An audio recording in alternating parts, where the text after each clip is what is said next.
사시남정기 어진 며느리와 교시. 중국 명나라 시대에 북경 숭천에 유현이라는 사람이 살았다. 유현은 여러 관직을 거쳐 벼슬이 2부 신랑가에까지 올라 온 나라 명성이 자자했다. 그때 조정에서는 엄승상, 오늘날의 국무총리 이 권력을 휘두르고 있었다. 자기 욕심만 채우는 엄승상과 뜻이 맞지 않던 유현은 벼슬에서 물러난 뒤 태자를 가르치는 스승 역할만 하고 있었다. 유현에게는 뒤늦게 얻은 아들 연수가 있었다. 하지만 불행하게도 연수가 걸음마를 배우기도 전에 부인 최씨가 세상을 뜨고 말았다. 아내를 잃은 유현의 슬픔은 이루 다 말할 수 없었다. 다행히 유현에게는 마음이 너그럽고 어진 노이가 있었다. 노이는 도시 집안으로 시집갔다가 남편을 잊고 돌아와 유현의 집 근처에 살고 있었다.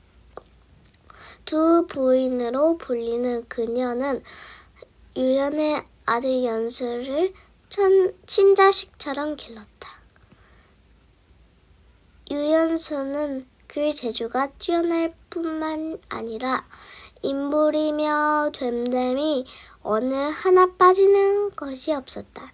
15살에 과거에 급제하자 황제가 크게 기뻐하며 한림학사 임금의 명령을 받아 문서를 짓는 일을 맡아보던 벼슬라는 벼슬을 내렸다. 하지만 유연수는 자신의 나이가 아직 어리니 더 공부한 뒤에 벼슬길에 오르겠다고 청하였다. 황제는 유연수의 뜻을 갸륵히 여겨 5년의 시간을 허락했다. 유연수가 과거에 급제하자 청원하는 사람들이 끊이지 않았다. 유연은 두 부인과 함께 직매쟁이를 집으로 불렀다. 부귀를 원하신다면 엄승상의 손녀딸이 알맞고 슬기롭고 어진 낭자를 원하신다면 신성현의 사급사 임금의 시종을 떠들던 관리 딸이 마땅하옵니다. 내가 바라는 며느리감은 어진 규슈라네. 사급사로 말하자면 살아있을 때 누구보다 마음이 고슨 선비였지. 그 댁 소저 아가씨를 명나란 신대를 부르는 말라면 믿을만할 듯싶소. 사급사댁 아가씨는 행실이 바르고 아름답습니다. 제 말씀을 못 믿으시겠다면 한번 알아보시는 것도 좋을 듯 하옵니다. 직매쟁이가 돌아가자 그때까지 생각에 잠겨있던 두 부인이 입을 열었다. 사람의 덕이랑 글과 글씨를 보면 알 수 있다고 했지요. 마침 제게 우아함에 바치렸던 관음보살의 얼굴을 그린 그림이 있사옵니다. 묘해 스님에게 부탁드려 사소조에게 그 그림에 알맞는 관음보살의 공덕을 찬양하는 글을 짓게 하면 어떻겠습니까? 그러면 묘해 스님이 사소저 얼굴도 볼 수 있으니 좋을 듯 하옵니다. 관음참이 워낙 어려운 글인데 사소저가 잘 지을 수 있을지 모르겠거나 그런 글을 지을 수 없다면 어찌 글재주가 뛰어나다 하겠나이까. 유연이 걱정하자 두 부인이 웃으며 대답하였다. 묘해 스님은 두 부인의 부탁을 받고 사급사 집을 찾아갔다. 사급사 부인이 묘해 스님을 반갑게 맞았다. 불심이 깊은 사급사 부인은 예전부터 묘해 스님을 잘 알고 있었다. 어느 댁에서 귀한 관음 화상을 시주하셨는데 그림만 있고 글이 없사옵니다. 따님께서 시를 지어주신다면 우리 절에 큰 보배가 될 것이옵니다. 우리 아이가 그리 어려운 글을 지을 수 있을지 모르겠습니다.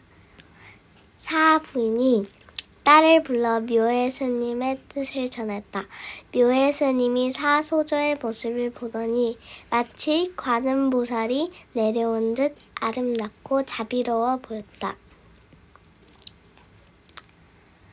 소녀의 부족한 재주로 어찌 관음참을 지을 수 있겠사옵니까? 더구나 여자가 귀한 그림에 글을 짓는 일은 조심해야 할 일입니다. 죄송하오나 어렵겠사옵니다. 사소저가 공손히 대답하였다. 본디 관음보살은 여자의 몸입니다.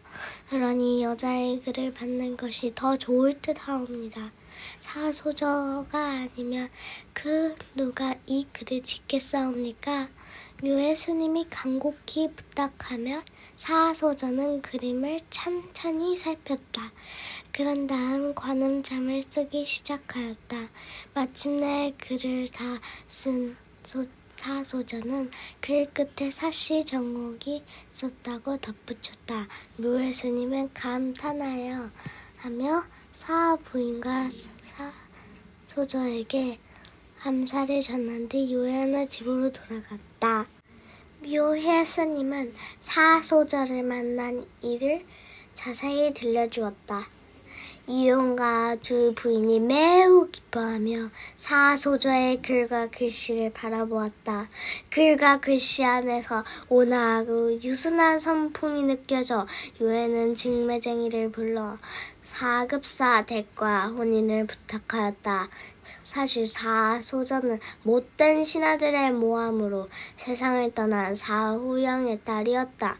직매쟁이는 사급사 댁을 찾아가 유연의 가문을 소개했다.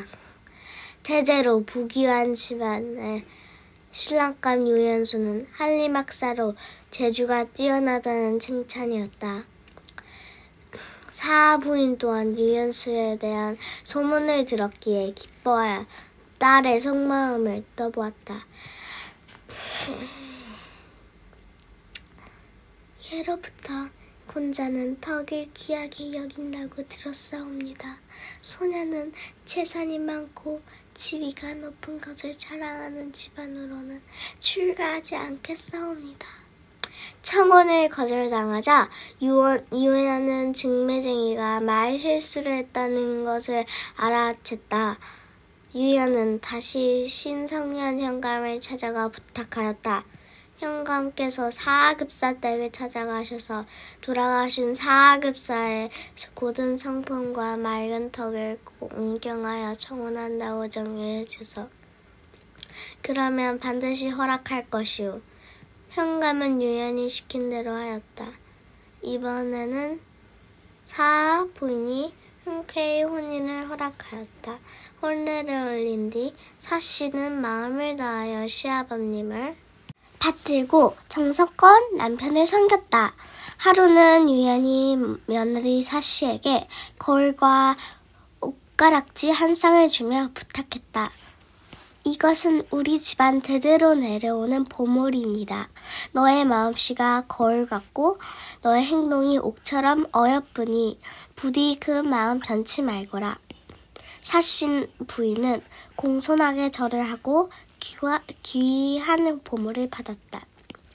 그날부터 사씨는 더욱 성심껏 집안일을 살폈다. 정성을 다하여 조상들의 제사를 받들고 아랫사람을 따뜻한 마음으로 대했다. 사씨 부인이 덕으로 집안은 더없이 평화로웠다. 그러나 몇 년 뒤 유연이 세상을 뜨고 말았다.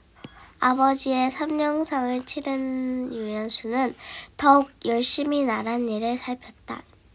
이를 알고 황제가 유한님의 벼슬을 높여주려 했지만 번번이 엄승상이 반대하였다.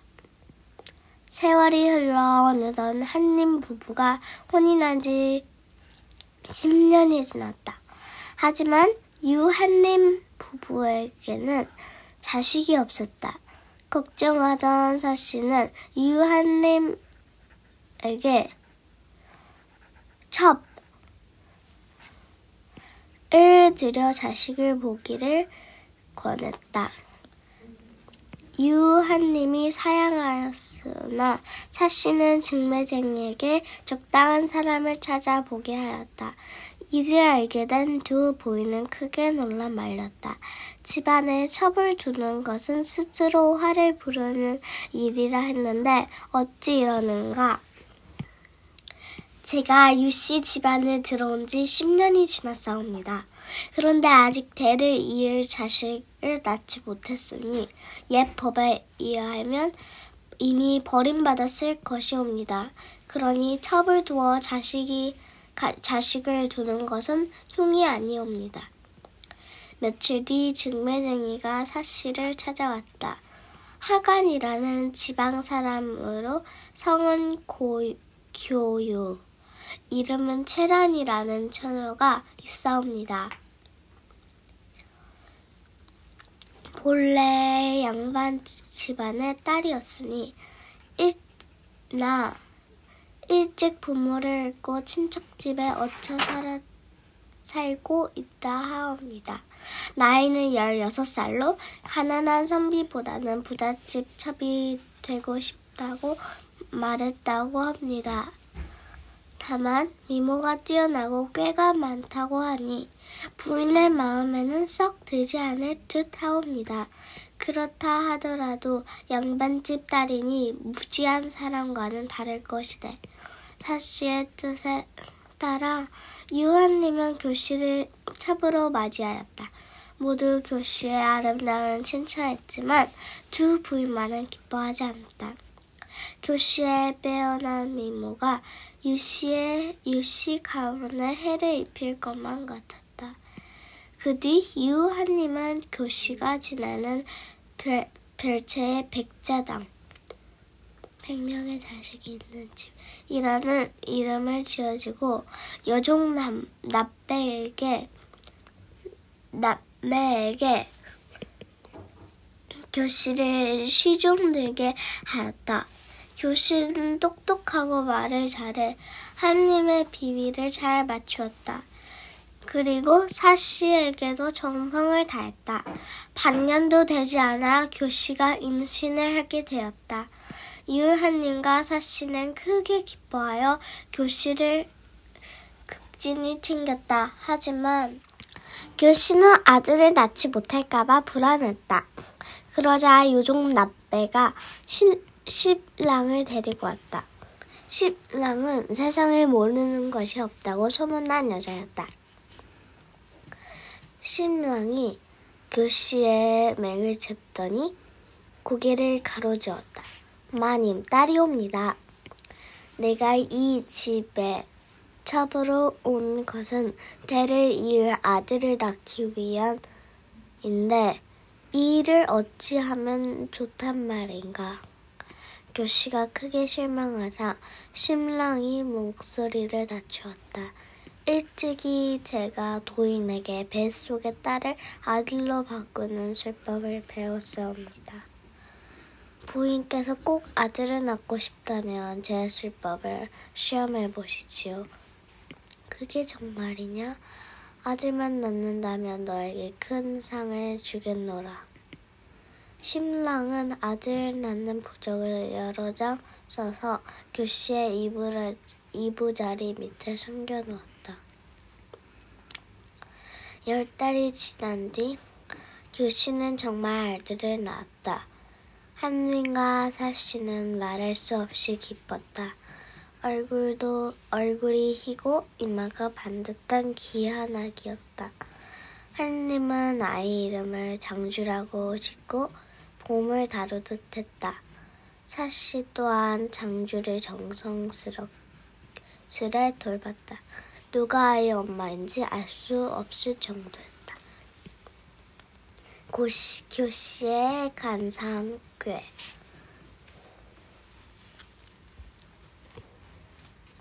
그러던 어느 봄날 사씨가 책을 읽고 있는데 사씨 몸중 춘방이 들어왔다.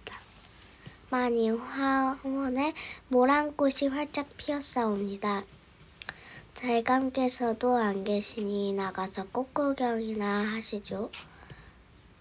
사씨는 춘방과 함께 화원으로 갔다. 온갖 꽃향기가 정자에 가득했다. 그때 어디선가 검은고 소리가 들렸다. 듣는 사람의 마음을 흔드는 굴슬픈 가락이었다. 누가 검은고를 탔는지 아느냐? 교씨 부인 방에서 나는 듯합니다. 저런 가락은 여자가 즐기는 게 아니거늘. 어서 소리 나는 곳을 알아보아라. 춘방이 백자당 문틈으로 안에 들여다보니 교씨가 술상 앞에 앉아 검은고를 타며 노래를 부르고 있었다. 신랑이 검은고와 노래로 남자의 마음을 사로잡을 수 있다고 한 뒤부터 교씨의 솜씨는 눈에 띄게 늘었다. 춘방이 사씨에게 본 대로 말하자 사씨가 교씨를 불렀다. 여자가 음악을 가까이 하면 그 집 앞이 어찌 되는가? 다음부터는 이런 일이 없도록 하게. 내가 이리 말한다고는 서운하게 듣지는 말게. 제가 배운 것이 적어 미처 깨닫지 못했사옵니다. 앞으로 조심하겠나이다. 교씨는 몹시 언짢았지만 뉘우치는 척했다. 그 뒤로 교씨는 유한님에게 은근히 사씨 흉을 보았다. 그러나 유한님은 사씨를 의심하지 않았다. 얼마 뒤 놀랍게도 사씨에게 태기가 있었다. 온 집안 사람들이 기뻐했으나 교씨는 안절부절 못하였다. 사씨가 아들이라도 낳으면 장주는 찬밭 신세가 될 게 뻔했다. 교씨는 여종인 남매와 짜고 사씨의 뱃속 아기를 없애려고 사씨 음식에 몰래 약을 넣었다. 하지만 하늘이 도우시는지 사씨는 떡두꺼비 같은 아들을 낳았다. 하느님이 매우 기뻐하며 아이 이름을 이나라 지었다. 이나는 하루가 다르게 쑥쑥 자랐다. 하루는 유한님이 두 아이가 노는 것을 보고 먼저 이나를 번쩍 안았다. 이나야, 너의 얼굴이 돌아가신 아버님을 그대로 닮았구나. 반드시 내가 우리 가문을 빛나게 할 것이다. 이것을 본 장주의 유모가 교씨에게 일러 바쳤다. 그러자 교씨는 더욱 애가 타서 십랑을 불렀다. 두 사람은 사씨를 해칠 음모를 꾸몄다. 십랑은 사람의 모양의 목각 인형을 여기저기 묻었다. 이것을 아는 사람은 교씨와 십랑 그리고 남매뿐이었다. 어느 날 유한님의 친구가 편지를 보냈다. 동청이라는 일을 소개하는 내용이었다. 마침 유한님이 문서를 정리하고 베껴 쓸 서사를 구하고 있던 터라 곧바로 동청을 불러들었다. 동청은 매우 영리하고 민첩해 유한님의 기분을 잘 맞춰줬다.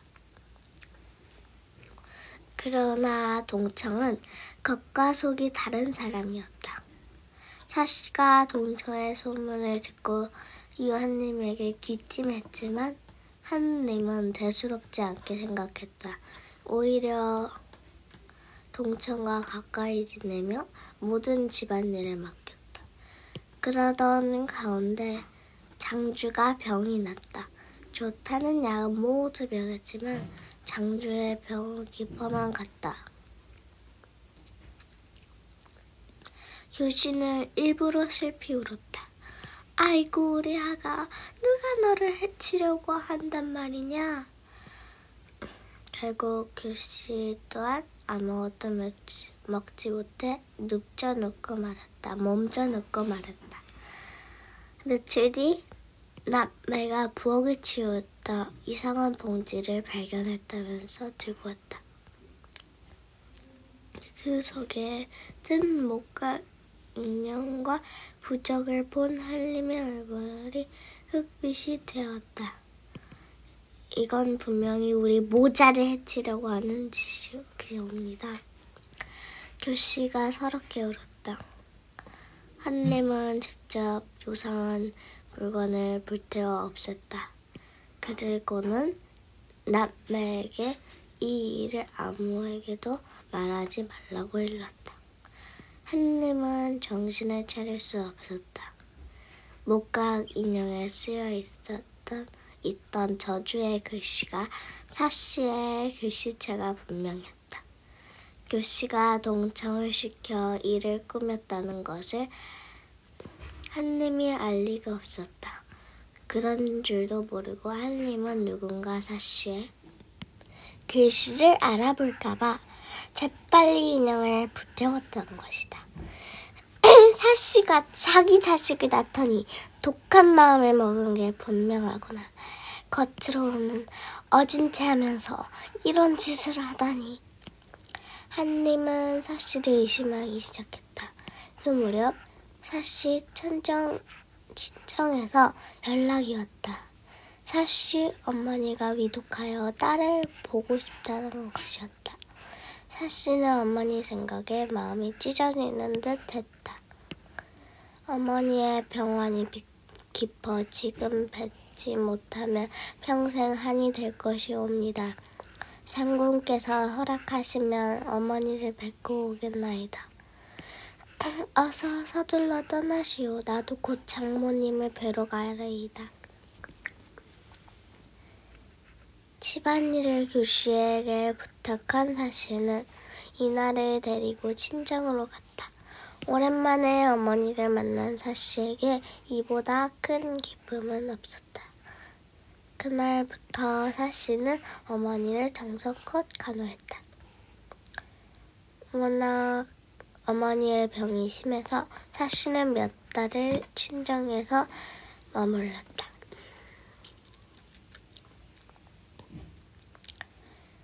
유한님도 틈틈이 처가를 찾아왔다. 이즘 산동과 산서 그리고 하남 집안에 흉년이 들어 백성들이 사방으로 떠돌아다니게 됐다. 황제가 이를 걱정하여 명망 있는 신하 3사람을 뽑아 백성의 형편을 살피라고 분부했다. 유한님도 뽑혀서 급히 산동 지방으로 가게 되었다. 한림마저 비우자 교씨는 동청과 부부처럼 지냈다.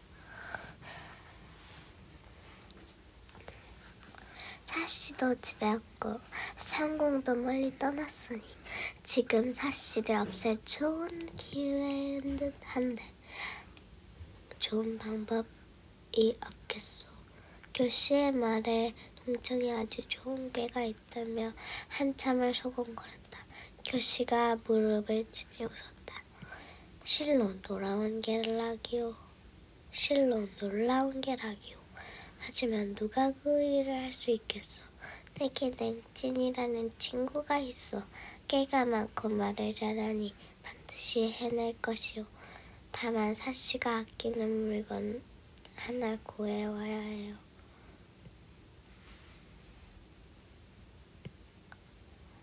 그건 걱정하지 마시오. 사씨의 몸중 썰매가 바로 남매의 동생이라고. 교씨가 웃으며 말했다. 남매는 조용히 설매를 불러내 교씨가 준 많은 보물로 깨었다. 보물에 마음에 쏠린 설매가 사씨의 옷가락지를 훔쳐 교씨에게 가져갔다. 교씨는 크게 기뻐하며 설매에게 더 많은 보물을 주었다. 그때 사씨 신정에서 사씨 어머니가 세상을 떠났다는 소식을 전해왔다. 교씨는 겉으로만 슬퍼하며 남매를 보내 사씨를 위로하였다. 그 사이 동청이 꾸민 일은 순조롭게 진행되었다. 그때 한님은 산동 지방을 두루 살피고 있었다. 하루는 주막에서 밥을 먹으려고 하는데 잘생긴 청년이 한님에게 인사했다. 저는 남쪽에서 온 냉진이라 합니다. 감히 선생의 함자를 여쭈어도 되겠는지요? 한님은 백성들의 형편을 살피는 중이라 다른 이름을 둘러냈다. 냉진에게 백성들의 살림살이가 어떠한지 물으니 막힘없이 대답했다. 이후 한님은 감탄하여 냉진과 이런저런 이야기를 나누었다. 밤이 되자 한님은 냉진과 방에 묵었다. 새벽녘 한님의 잠에서 깨어 우연히 냉진 속옷 고름에 매달린 옷가락지를 보았다. 아무리 봐도 낯익은 가락지였다. 내가 예전에 옥을 구별하는 법을 배운 적이 있소. 자네의 옷가락지가 보통 옥이 아닌 듯한데 구경 좀 시켜주시오. 머뭇거리던 냉진이 조심스레 가락지를 풀어주었다. 옥의 빛깔이며 무늬까지 사씨의 옷가락지와 똑같았다. 참 좋은 보배인 것구려. 대체 이것을 어디서 구했소?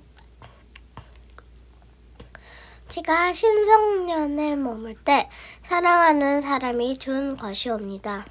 냉진이 슬픈 표정을 짓더니 한숨을 내쉬었다. 그렇게 정든 여인이라면 함께 지내지 왜 혼자 다니는 거오? 그분은 이미 혼이 난 몸입니다. 그러니 우리 인연은 다한 것이지요. 냉진이 또다시 깊게 한숨을 쉬었다. 한님은 의심은 더욱 깊어만 갔다. 위험에 빠진 사씨. 마침내 한림은 나란 일을 마치고 집으로 돌아왔다. 한림은 뒤늦게 장모의 죽음을 알고 슬퍼하였다. 그러다가 문득 한림은 냉진이 가지고 있던 옷가락지가 떠올랐다. 부인, 아버님께서 물려주신 옷가락지 좀 보여주시오. 궁금한 것이 있어서 그러오. 사씨가 패물함을 가지고 왔다. 하지만 옷가락지는 보이지 않았다. 한님의 얼굴빛이 변한 것을 보고 사씨가 물었다. 혹시 상공께서 옷가락지를 보셨는지요?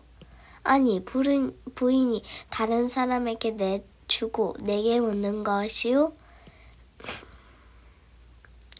한님이 벌컥 화를 냈다. 사씨는 억울했지만 부끄러워 아무 말도 할 수 없었다. 이때 하인이 두 부인이 왔다고 알렸다. 안 그래도 집안에 큰 일이 생겨 고모님께 여쭈려던 참입니다. 무슨 일이냐? 한님은 냉진이라는 사내와 그가 지니고 있던 옷가락지에 대해 말했다. 옆에서 한림의 말을 듣고 있던 사씨는 넋이 나간 듯 있다가 눈물을 흘리며 말했다. 모두 제 잘못이옵니다. 상고께서 저를 의심하는 것은 평소에 저의 행실이 바르지 못해 생긴 일이옵니다. 그러니 저를 죽이듯인든 살리듯인든 상공 뜻대로 하소서. 그 말을 들은 두 부인이 한림을 꾸짖었다. 돌아가신 너의 아버지는 늘 사씨를 칭찬하셨다. 그것은 사씨의 선함과 덕을 아셨기 때문이다. 누군가 도둑질한 것이 분명하거늘 그것을 밝힐 생각을 하지 않고 어찌 아내를 의심하느냐. 마당 형장. 이 차려졌다. 한님은 집안의 모든 하인들을 불러 잘못이 없는지 따져 물었다.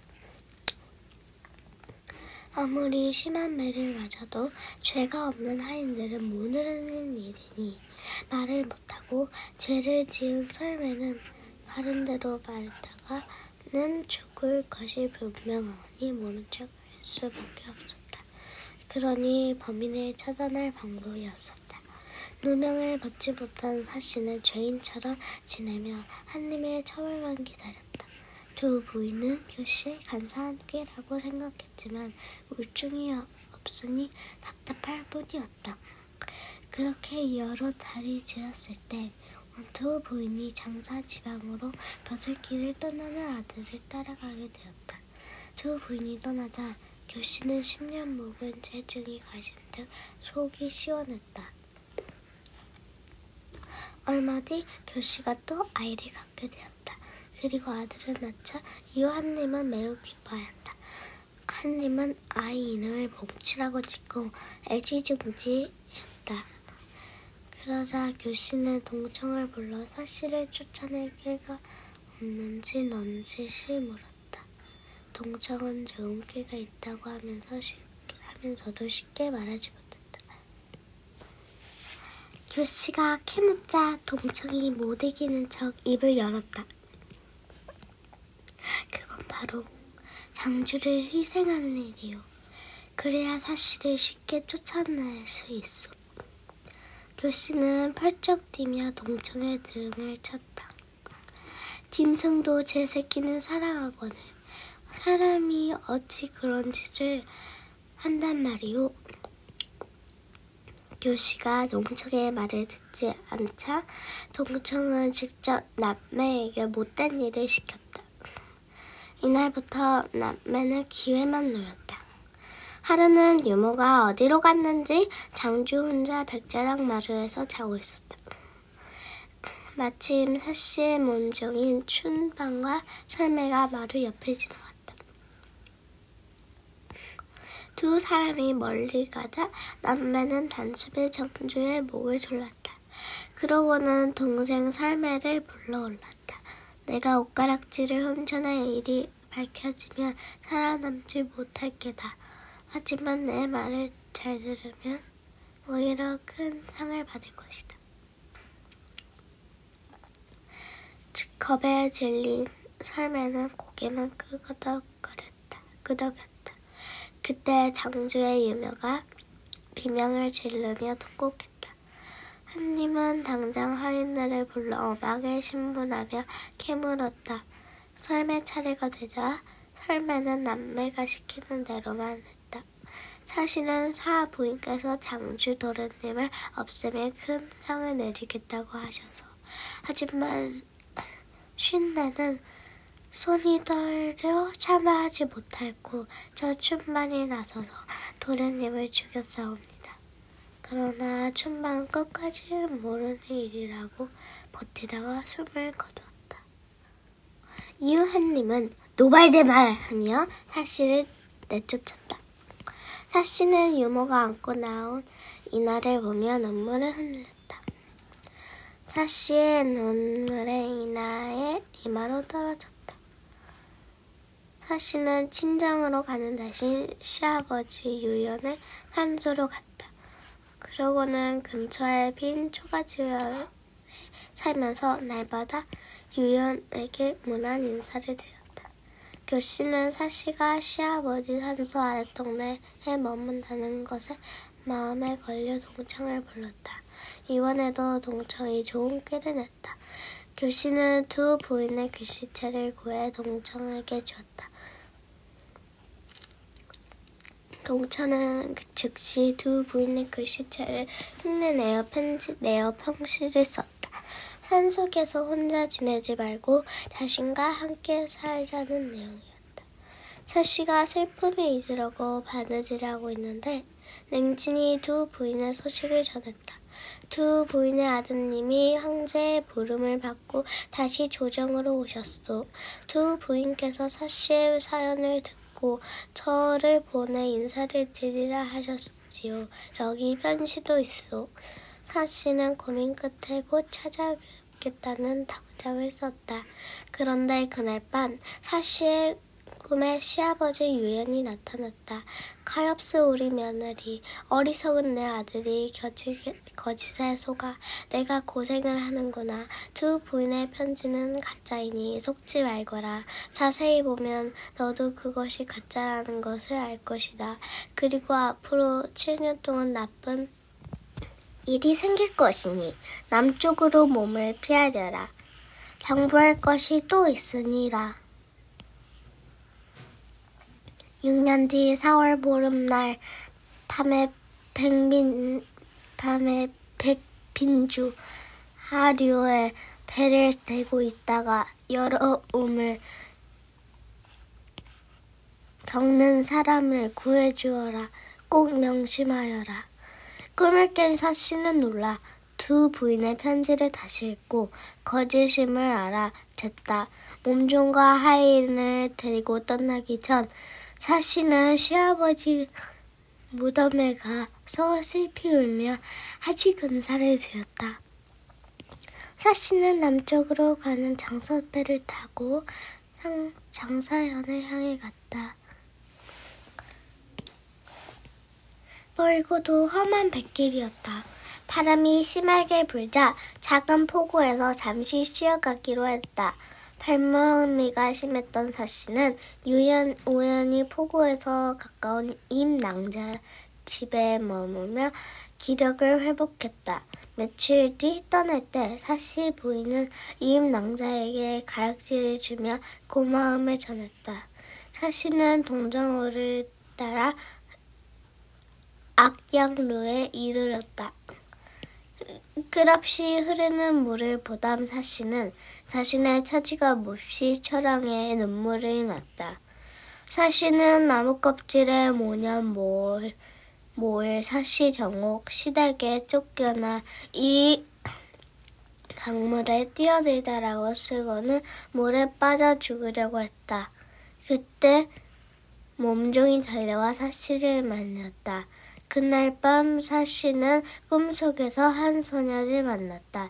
꿈속에서 나타난 소녀가 사씨에게 공손히 말했다. 날랑께서 부인을 부르시옵니다. 소녀는 사씨를 대숲 너머에 있는 대궐로 데리고 갔다. 그곳에 2명의 부인이 황금 의자에 앉아 있었다. 부인들은 순임금의 원빈 아황과 여영이라고 했다. 그러고는 사씨에게 하늘이 돕고 있으니 참고 기다리라고, 그러면 좋은 일이 있을 거라고 위로했다.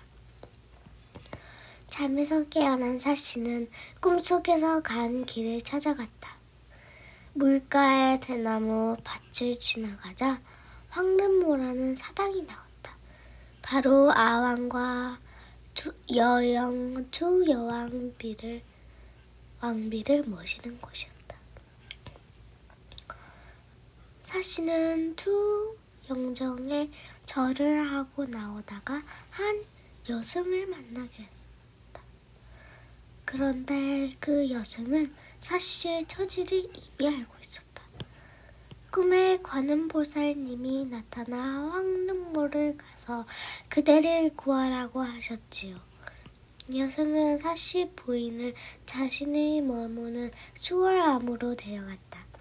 이튿날 법당에 들어가 절을 하던 사씨는 깜짝 놀랐다. 볼상 뒤편에 사씨가 글을 지어준 관음화장이 있었던 것이다. 그렇다면 부인이 사급사댁 소조가 아니십니까? 어쩐지 낯설지 않아 이상하다 싶어서옵니다. 제가 바로 그때 부인에게 그를 받아간 묘해입니다. 게다가 뱃말리로 고생하던 사씨를 돌봐준 이 낭자는 바로 묘해 스님 조카였다. 그래서 사씨는 묘해 스님과 수월함에 머물며 시간을 보냈다. 마지막 시련. 한편 교씨는 동천과 더 가까이 지내면서 또 다른 음모를 끼맸다. 아예 유한님마저 없앨 계획을 세운 것이다. 동청은 유한님을 눈엣 가시처럼 여기는 엄승상을 찾아갔다.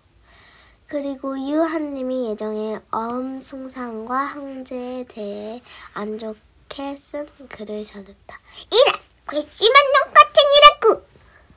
엄승상은 당장 황제에게 아뢰었고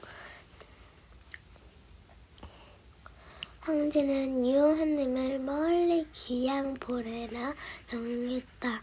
이제 동청은 엄승상의 비위를 맞추며 지냈다. 마침내 현령 자리를 얻어낸 동청은 진류현으로 떠났다. 교씨는 사촌 오빠가 병이 깊어 다녀온다는 핑계를 대고 동청을 따라 나섰다. 이나와 봉주 그리고 남매와 썰매 하인 몇 명을 데리고 떠났다. 그러나 아무리 생각해도 이나를 데리고 가면 안갚음을 당할 것 같았다. 공리의 끝에 썰매에게 이나를 강물에 빠뜨리라고 시켰다. 사씨 부인을 모함하고 이나까지 없애면 나는 천벌을 받을게 분명해. 썰매는 이나를 안아 갈대숲에 고이 뉘어놓고 교씨에게 없애버렸다고 둘러댔다. 현령이 된 동청은 세금을 올리고 백성들의 돈을 빼앗아 큰 재물을 모았다. 그렇게 챙긴 재산을 엄승상에게 뇌물로 바치고 계림태수가 되었다. 그 무렵 황제는 태자 책봉을 기념하여 죄수들을 풀어주었다. 그 덕에도 유연수도 기양사리에서 풀려났다. 고향으로 돌아가던 유연수는 웬 높은 관내가 팻말을 타고 지나가는 것을 보았다. 근데 가만히 살펴보니 바로 동청이었다. 뒤이어 온갖 비단으로 장식한 가마 행렬이 지나갔다. 저놈이 어찌 저리 높은 벼슬에 올라갔단 말인가. 요란한 행렬이 지나가자 연수는 근처 주막으로 들어갔다. 때마침 주막에서 나오던 한 여자와 맞닥뜨렸다. 여자가 깜짝 놀라 유연수에게 머리를 휘었다. 바로 사씨의 시녀 설매였다. 설매는 울면서 그동안 있었던 일을 모두 말했다. 그러곤 방금 지나간 가마에 탄 사람이 교씨라는 것도 일러주었다. 그리고 나서 설매는 급하게 자리를 떴다. 내가 이 어리석어 죄 없는 아내를 잃었구나. 이 모든 것이 교씨의 계략이었다는 것을 알게 된 유연수는 정신이 아찔했다. 한편 교씨는 설매가 늦게 온 까닭을 물었다. 의심 많은 교씨는 설매가 유연수를 만났다는 걸 알아냈다. 동청은 즉시 힘센 부하를 여럿을 뽑아 유연수의 목을 베우라고 명령했다. 유연수를 만난 사실 들통나자 설매는 두려운 나머지 스스로 목을 맸다. 유연수는 지난날을 떠올리며 가슴을 쳤다. 넋이 나간 채 강을 건너려는데 나무 껍질이 열핏 눈에 띄었다. 자세히 보니 모년 모을 사씨 정옥, 시댁에서 쫓겨나 이 감옥에 뛰어들다라는 글이 쓰여 있었다. 사씨가 물에 빠져 죽었다고 생각한 유연수는 슬피 울었다. 그때 어디선가 함성이 들렸다. 장정들이 유연수를 잡으려고 칼을 들고 쫓아오고 있었다. 연수는 허둥지둥 물속으로 뛰어들었다. 그동안 수월함에서 지내고 있던 사씨는 이제 때가 되었음을 알았다. 예전에 시아버지가 꿈에 나타나 백빈주에서 배를 대고 있다가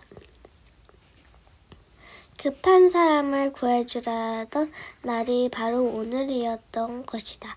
어둠이 내리기 시작할 무렵 사씨는 묘해 스님과 함께 배를 타고 백빈주로 갔다. 밝은 달이 교묘한 작물을 비추자 절로 노래가 나왔다. 물에 빠진 연수는 노랫소리를 듣고 다급하게 소리쳤다. 사람 좀 살려주세요! 묘해 스님이 배를 강가에 대고 물에 빠진 사람을 끌어올렸다. 그러고는 빠르게 노를 저어 그곳을 벗어났다. 연수는 놓친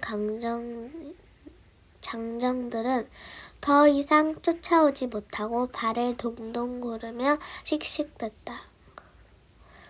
구해 주셔서 감사하오. 연수는 노를 젓는 사람에게 인사를 했다. 가만히 보니 머리를 깎은 여성이었다.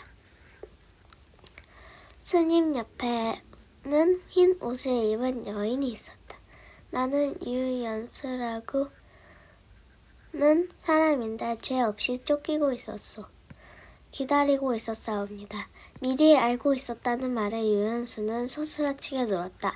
그때 흰 옷을 입은 여인이 흐느껴 울기 시작했다. 달빛에 드러난 얼굴을 자세히 보니 놀랍게도 사씨 부인이었다. 아니 부인, 이게 꿈이요 생시요. 연수와 사씨는 서로 붙들고 한참을 울었다. 눈물이 잦아들자 연수는 삶에게 들은 이야기를 하나도 빼지 않고 전했다. 사씨는 아들 이나가 숲에 버려졌다는 이야기를 듣고 통곡하다가 쓰러지고 말았다. 유연수를 놓친 동천과 교씨는 불안해하며 마음을 졸였다. 연수가 어디로 갔는지 흔적조차 찾을 수 없었다.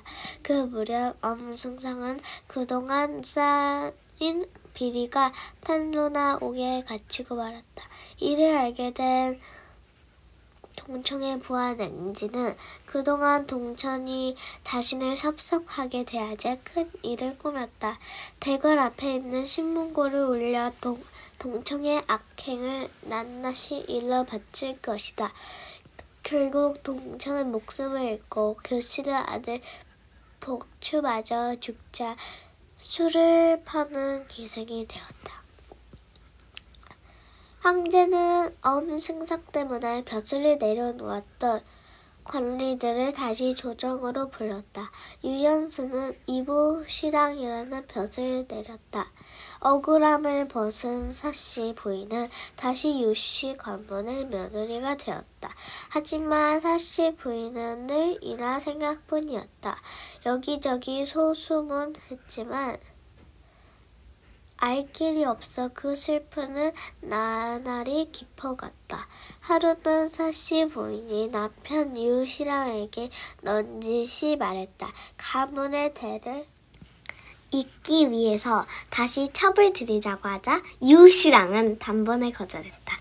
하지만 이나의 생사조차 알지 못하는데 앞으로 자식이 없으면 어찌 조상을 뵙겠습니까?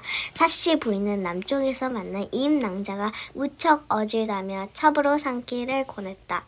임낭자가 무예 스님의 조카라는 말을 들은 유시랑은 사씨 부인의 뜻을 받아들였다. 그 사이 사씨 부인은 유시랑에게 부탁해 황랑모를 보수하고 묘해 스님과 임낭자에게도 제문을 보냈다. 묘해 스님은 그 제물로 탑을 세운 뒤 부인탑이라고 불렀다. 한편 숲속에 벌어지는 이나는 떠돌이 장사꾼 눈에 띄었다. 그 장사꾼은 이나를 남의 집 울타리 아래 두고 떠났다. 그런데 그 집은 바로 묘의 스님의 조카딸 임낭자가 사는 곳이었다. 임낭자는 아이를 보살폈다. 얼마 뒤 임낭자는 사씨 부인에게 편지를 받았다. 유시랑의 둘째 부인이 되어달라는 간곡한 내용이었다. 임낭자도 사씨 부인의 인품을 알기 기뻐하며 허락했다. 마침내 사씨 부인은 좋은 날을 잡아 유시랑과 임낭자의 혼례를 치렀다. 임낭자는 기르고 있던 아이를 데려와 별채에 머물게 했다. 그러던 어느 날 임낭자가 데려온 아이를 본 유모는 깜짝 놀랐다. 다름 아닌 이나였던 것이다. 그 소식을 들은 사씨 부인이 크게 놀라 달려왔다. 사씨 부인은 이나를 안고 목 놓아 울었다. 너를 이렇게 다시 만나다니. 유시랑도 놀라고 기뻐 이나를 안고 울다 웃어 하였다. 사씨 부인과 유시랑은 임씨를 크게 칭찬하였다. 그 뒤 집안 사람들은 임씨를 더욱 소중히 대접하였다. 집안이 편안해지자 유시랑은 나란 일에 더욱 힘써 예부상서에까지 올랐다. 유상서는 황제를 뵙고 오는 길에 기생이 된 교씨 소식을 듣고 데려오라 일렀다. 예부상서가 된 어떤 대감이 첩으로 삼으려 한다는 얘기를 전에 들은 교씨는 좋아하며 따라 나섰다. 가마에 앉아 밖을 내다보던 교씨 눈이 희둥그레졌다. 가마가 유한님의 집으로 들어가고 있었던 것이다. 그러자 옆에 있던 시녀가 둘러댔다. 유한님이 귀양 간 뒤 우리 대감께서 이 집을 사셨지요.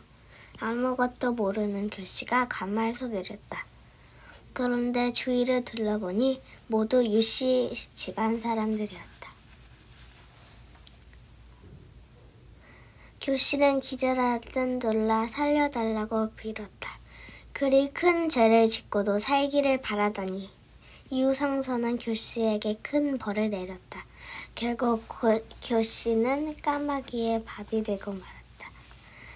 그 뒤 황제는 유연수를 승상으로 임명했고 황후는 사씨를 자주 불러 가깝게 지냈다. 임씨 또한 유씨 가문에 들어와 아들 셋을 낳아 바르게 길렀다. 유연수와 사씨는 80살이 넘도록 편안하게 살다가 세상을 떠났다. 임씨도 오래오래 복되게 살다가 편안히 눈을 감았다. 사씨는 레온과 연너전을 지어 부녀자들이 본받아야 할 올바른 도리를 세상에 전하였다.